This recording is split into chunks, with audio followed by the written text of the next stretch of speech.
Dua negara yang selama ini dikenal saling musuhan, akhirnya saling nyerang secara langsung. Iran versus Israel dan Amerika. Overnight, the United States and Israel continuing to trade blows with Iran. The U.S. releasing video of what it says are more strikes on Iranian targets. A new video shows the night sky over Tehran lit by a huge explosion at the country's busiest airport. Iranian state media blaming Israel for the attack.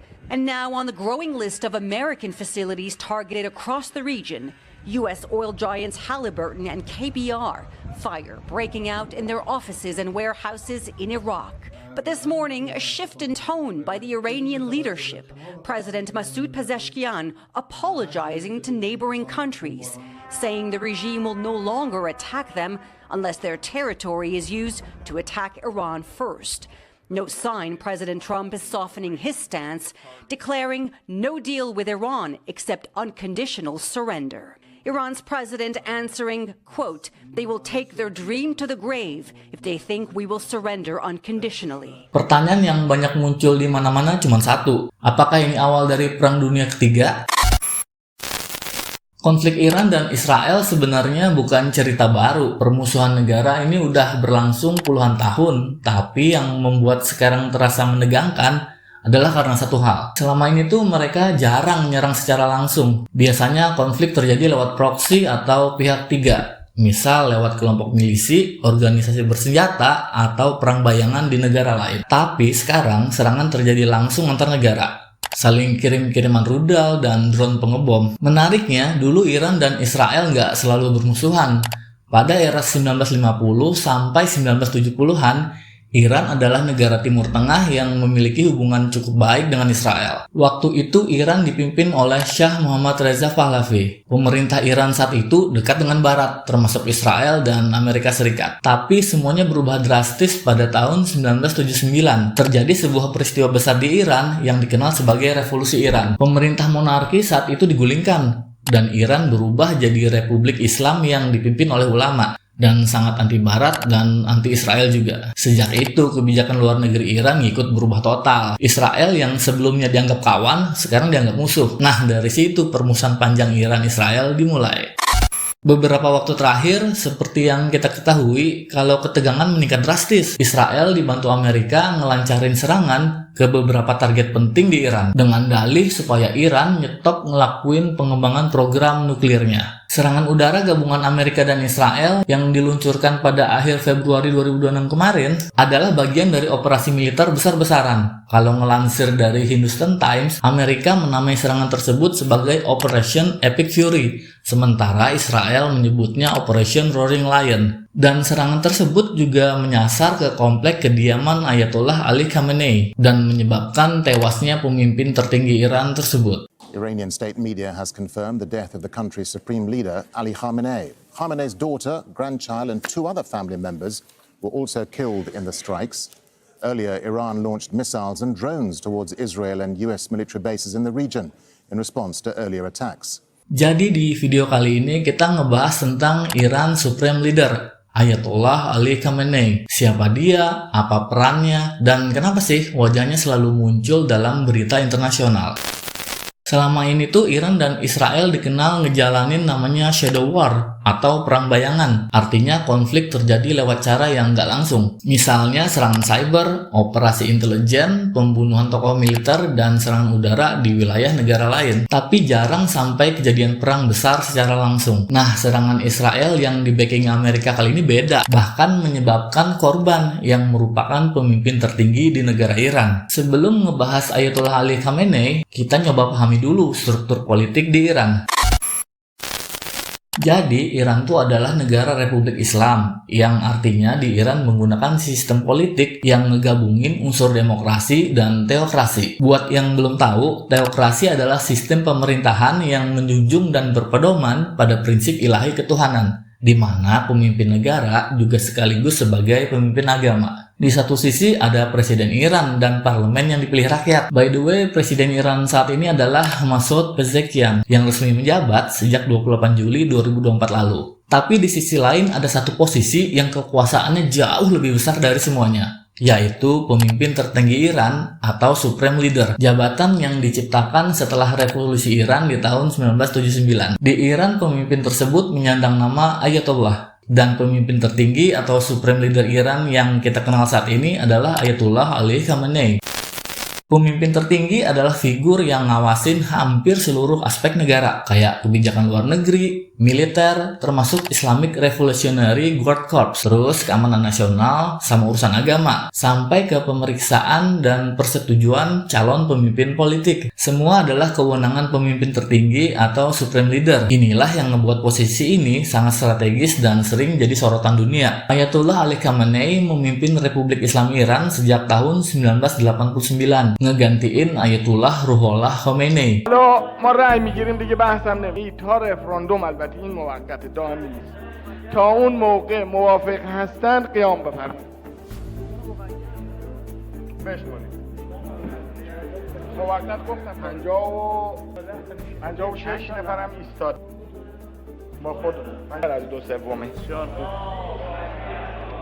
Ayatollah Ali Khamenei lahir pada tahun 1939 di kota Mashhad. Khamenei tumbuh dalam keluarga ulama. Dari kecil udah dididik dalam tradisi agama yang ketat. Pas remaja, ia ngelanjutin studi ke kota Qom, yang merupakan pusat pendidikan agama terbesar di Iran. Di kota inilah ia mulai kenal pemikiran seorang ulama yang kelak akan mengubah sejarah Iran, yaitu Ruhollah Khomeini. Nah, pada tahun 1960 sampai 1970-an, Iran dipimpin oleh Shah Muhammad Reza Pahlavi yang memodernisasi Iran dengan ngebangun industri, memperkuat hubungan dengan Barat, serta ngelakuin berbagai reformasi sosial. Namun kebijakan itu juga menimbulkan banyak kritik dari banyak ulama di Iran. Pada saat itu, kelompok politik menilai pemerintahan monarki Shah terlalu dekat dengan negara Barat, terutama Amerika Serikat. Di tengah situasi itu, Ruhollah Khomeini muncul sebagai tokoh oposisi utama, dan di situ Ali Khamenei termasuk salah satu murid dan pengikutnya. Karena aktivitas politiknya, Ali Khamenei beberapa kali ditangkap oleh polisi rahasia Shah. Namun karena gerakan oposisi yang makin kuat, pada akhirnya tahun 1979 terjadi peristiwa besar dalam sejarah Iran, yaitu Iranian Revolution. Revolusi yang menggulingkan pemerintahan Shah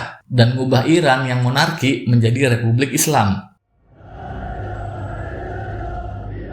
In 1979, a revolution topples Iranian ruler Shah Mohammad Reza Pahlavi, and with that, a monarchy of more than 2,500 years. Setelah revolusi Iran berhasil, Ali Khamenei mulai nempatin berbagai posisi penting di pemerintahan baru Iran. Ia pernah jadi anggota parlemen dan wakil menteri pertahanan. Terus pada tahun 1981, ia kepilih sebagai presiden Iran. Ali Khamenei menjabat selama 2 periode sampai tahun 1989. Namun saat itu presiden bukanlah posisi paling kuat, karena kekuasaan tertinggi tetap berada di tangan Ayatollah Ruhollah Khomeini. Biar nggak bingung, namanya mirip-mirip emang. Jadi Bapak Revolusi Iran sekaligus pemimpin tertinggi Iran yang pertama namanya Ayatollah Ruhollah Khomeini. Dan penerusnya sebagai pemimpin tinggi Iran berikutnya adalah Ayatollah Ali Khamenei yang lagi kita bahas sekarang. Lanjut pada 27 Juni tahun 1981, selagi menjabat sebagai presiden Iran, Ali Khamenei pernah dapat percobaan pembunuhan. Pas lagi menyampaikan ceramah di Masjid Abu Zar di Teheran, sebuah bom yang disembunyikan dekat alat perekam meledak di dekat podium. Ledakan tersebut melukai tubuhnya dan ia selamat, tapi nyebabin kerusakan permanen pada tangan kanannya. Ayatollah Ali Khamenei was delivering a speech at the Abu Dar Mosque in Tehran when the microphone in front of him appeared suspicious. Suddenly a bomb hidden inside it exploded. The blast caused severe injuries. Metal fragments pierced his neck and right hand. Despite doctors' efforts, his right hand was permanently disabled. The attack was later claimed by the Mujahideen Khalq Group. Ketika Ayatollah Ruhollah Khomeini, pemimpin tertinggi pertama Iran, meninggal dunia pada tahun 1989, di Iran terjadi pertanyaan besar, siapa yang akan ngegantiin pemimpin tertinggi mereka? Pada saat itu, lembaga ulama di Iran yang disebut Majelis Ahli mengadakan pertemuan untuk memilih pemimpin baru. Disitulah mereka menunjuk Ali Khamenei sebagai pemimpin tertinggi Iran selanjutnya. Pada kepemimpinan Ali Khamenei juga pernah diwarnai gelombang protes dari dalam negeri. Terjadi protes besar oleh masyarakat di Iran pada Desember 2025 kemarin. For 4 days in a row, Iranians have taken to the streets. Some clashed with riot police. Anger sparked by an economy in turmoil and soaring living costs. In the last year, Iran's currency has lost nearly half of its value against the US dollar. Inflation has seen food prices rise by 72%. According to one Tehran resident whose identity we are protecting, everyday items are becoming unaffordable. Pada demonstrasi yang dilakukan masyarakat Iran tersebut, pasukan keamanan menggunakan peluru tajam untuk menghalau massa, yang kemudian ditindak represif oleh aparat. Bahkan akses internet di Iran diputus total oleh pemerintah pada 8 Januari 2026 selama beberapa hari akibat besarnya gelombang demonstrasi saat itu. Guna mencegah kerusuhan yang semakin meluas, pasukan keamanan menggunakan peluru tajam untuk menembaki demonstran. Pemerintah Iran mengakui adanya 3.000 lebih korban jiwa, sementara media internasional memperkirakan ada lebih dari 30.000 korban. Selama menjadi pemimpin tertinggi, Iran sering disebut menerapkan strategi keamanan nasional yang berpusat pada teknologi nuklir sebagai bentuk pertahanan dan keamanan negara. Hal itu memicu ketegangan dan dianggap sebagai ancaman menurut Israel dan Amerika. That's why in a breakthrough operation last June, the United States military obliterated Iran's nuclear weapons program with an attack on Iranian soil known as Operation Midnight Hammer. They've already developed missiles that can threaten Europe and our bases overseas, and they're working to build missiles that will soon reach the United States of America.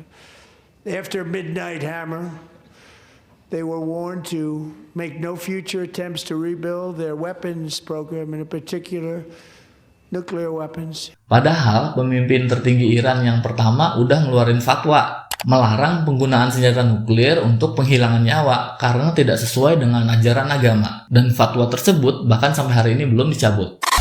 Ketegangan memuncak pas Trump kepilih lagi jadi presiden Amerika untuk yang kedua kalinya. Amerika ngajuin 4 tuntutan utama sih buat Iran, yaitu penghentian program nuklir, pembatasan misil balistik, penghentian pendanaan proksi, dan penghentian represi terhadap masyarakat. Iran tentu nggak setuju dengan tuntutan Amerika itu kan. Gara-gara penolakan Iran itu, Amerika mengumumkan kemungkinan penggunaan kekuatan militer. Nah, pada 27 Februari 2026 kemarin, Trump nyatain kalau Iran nggak boleh memiliki senjata nuklir. Sehari kemudian, pada 28 Februarinya, Amerika dan Israel bersama-sama meluncurkan operasi udara gabungan yang menghantam fasilitas nuklir termasuk kediaman Ali Khamenei dan menyebabkan kematian pemimpin tertinggi Iran tersebut. Iran pun membalas dengan ratusan misil dan drone ke Israel, dan saling serang mereka tuh masih terjadi sampai video ini dibuat. Menanggapi gugurnya pemimpin tertinggi di negara mereka, reaksi masyarakat di Iran sendiri sih terbelah. Ada yang berduka dan sebagian lainnya bersikap sebaliknya.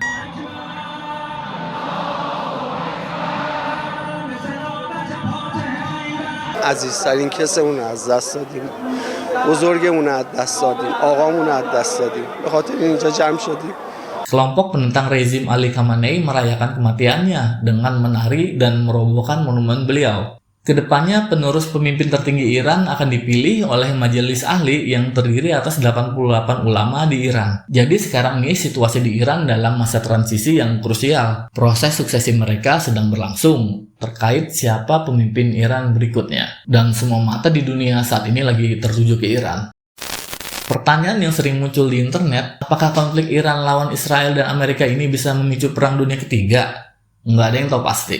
Tapi coba kalau ingat lagi ke belakang, di Perang Dunia Pertama atau yang kedua. Di belakang negara kuat di Eropa, ada Hitler dengan ideologi Mein Kampf-nya, Benito Mussolini dengan paham fasisnya, atau Joseph Stalin dengan komunisme di Uni Soviet. Nggak ada di antara mereka-mereka itu yang meletakkan cuan ekonomi melebihi keyakinan ideologinya. Pada akhirnya bikin dunia meledak dengan kejadian Perang Dunia. Sebaliknya di masa sekarang, orang-orang yang ada di balik negara-negara besar saat ini kayaknya punya kepentingan yang sama dan cuma satu, faktor ekonomi. Terbaru, Majelis Ahli Iran secara resmi telah menunjuk Mojtaba Khamenei sebagai pemimpin tertinggi Iran yang baru untuk menggantikan mendiang ayahnya Ali Khamenei. Pemilihan Mojtaba dilakukan melalui pemungutan suara dalam pertemuan rahasia yang digelar oleh Majelis Ahli pada Minggu 8 Maret silam. Langkah ini menjadi peristiwa bersejarah karena untuk pertama kalinya sejak revolusi Iran tahun 1979, otoritas tertinggi negara tersebut berpindah secara efektif dari ayah ke anak. By the way, kalau ada yang kurang-kurang, kita ketemu di komen ya. Boleh banget buat like dan subs-nya. Ketemu lagi di video lainnya ya. Dah.